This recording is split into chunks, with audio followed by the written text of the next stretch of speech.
السلام عليكم، عاملين ايه؟ هعمل لكم كوكيز زي ما انتم شايفين كده بشكله الجميل ده، كوكيز الافران بالظبط.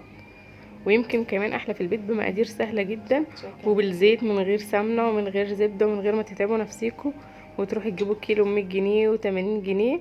احنا نعمله مقادير موجوده في البيت وسهله جدا، والوصفه بسيطه خالص. هنبتدي كده. اول حاجه عندي هنا كيلو دقيق، 4 بيضات وعليهم فانيليا، كاكاو خام غير محلى طبعا دي. مش عايزه خميره. هو هنا الغلط ان انا حطيت كيس الخميره بس ما كانش خميره، انا كنت عايزه بيكنج باودر. اول حاجه هحط هنا 3 كوبايات زيت، نفس المقدار ده اللي هنعاير بيه. وحطيت هنا السكر طبعا هنا عندنا حوالي مثلا يعني ايه، هنقول مثلا ايه، كوبايه الا ربع سكر. لو انتوا عايزينه مظبوط برضو السكر ممكن تحطوا كوبايه الا ربع، ممكن تحطوا كوبايه. وحطيت هنا عليه 3 كوبايات زيت زي ما انتوا شايفين كده بالظبط. نخلي بالنا من المقادير وما تخافوش الزيت مش هيطلع كتير قوي يعني او حاجه. هبتدي بقى اضرب الزيت، هعمله معامله الزبده بالظبط. هضرب الزيت الاول مع السكر لحد ما السكر يدوب خالص. طبعا ده سكر بودر. اهم حاجه ان احنا نعاير بنفس الكوبايه. هقلبه الاول عشان ما يبقاش في حاجه كده تطير او حاجه تقع. هقلبه الاول كده وبعد كده هبتدي اشغله. هشغل هنا لحد ما يفتح لونه معانا. لو حسيتوا ان الزيت كتير ممكن تخليهم 3 كوبايات الا ربع. بس هو المقدار كده ظبط معايا زي ما انتم هتشوفوا بالظبط، لا حطيت ازيد ولا اقل. هفضل بقى اضربه لحد ما لونه يبقى فاتح معايا خالص، كاني بالظبط بضرب زبده. وبعد كده اروح منزله البيض. طبعا البيض عليه فانيليا. البيض اهم حاجه يكون بدرجه حراره الغرفه. هضربه لحد ما يعمل معايا فوم ويبقى عادي. طبعا ممكن تعملوه على فكره في الخلاط، وممكن تعملوه بالهاند بلندر. لو في عجان تمام، الاسهل لكم اعملوه. يعني ممكن برضو تعملوا نفس المقادير دي كده في الخلاط. بصوا بقى لونه عامل ازاي، لونه اتغير خالص وقوامه برضو. ما بوقفش عليه ضرب حوالي مثلا 10 دقايق. اول ما احس ان هو ايه هيبتدي يتقل معايا كده، نبتدي بقى ايه، نحط عليه بقى المكونات. عندي هنا كاكاو. الكاكاو انتوا بتحطوا اي كمية، بس يعني عشان يبقى لونه غامق ممكن ايه 5 معالق كبار، 6 معالق كبار، على حسب اللون.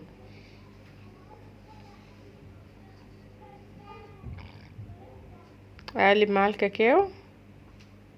انا الكاكاو هنا عملته من غير منخله عادي، والدقيق برضو من غير منخله عادي، يعني مفيش مشكلة.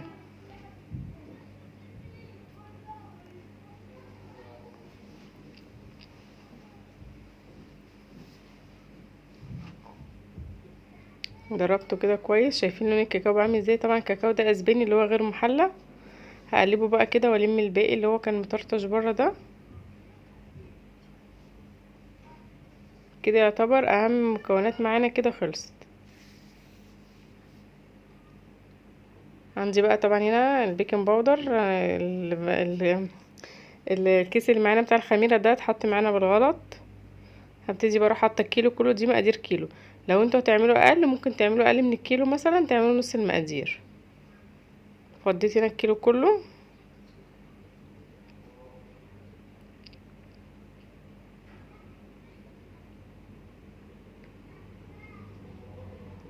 وهحط هنا، بصوا دي معلقه صغيره اهي بس مليانه، واروح حاطه تاني عليها حوالي نص معلقه.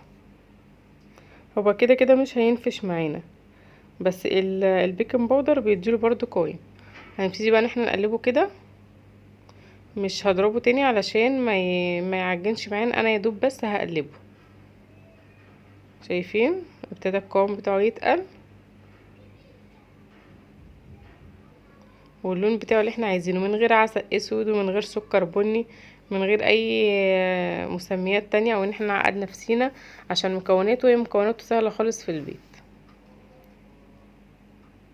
كده اتقلب معانا بقى. هبتدي ان انا ايه اسيب بقى الاسباتيولا دي وابتدي ان انا اقلبه.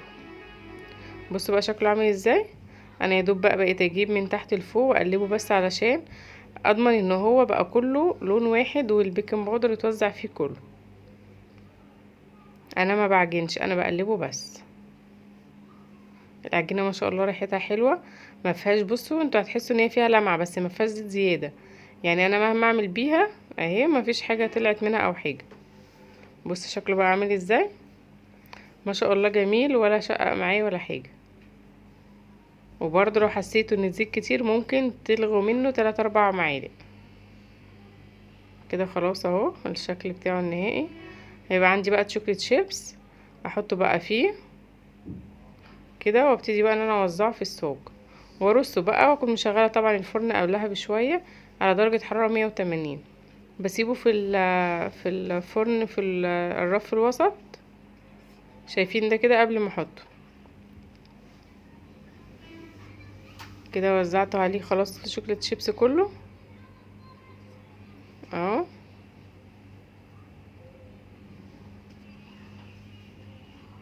كده بقى خلاص جهز معايا ان انا ادخله الفرن.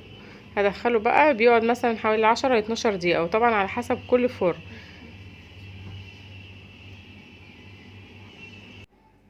هنا بقى كده بعد ما استوى معانا، شايفين تحت ناشف لسه، هنا الشوكولاته من فوق لسه طبعا سايحه وناعمه. قعد معايا بالظبط 12 دقيقه في الفرن.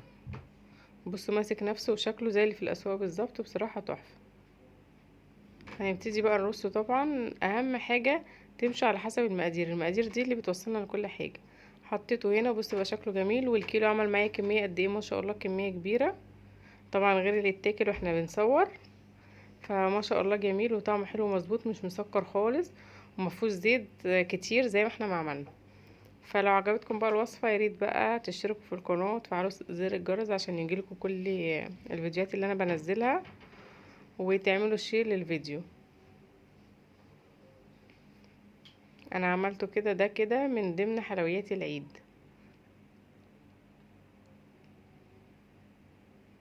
بصوا هش وجميل خالص.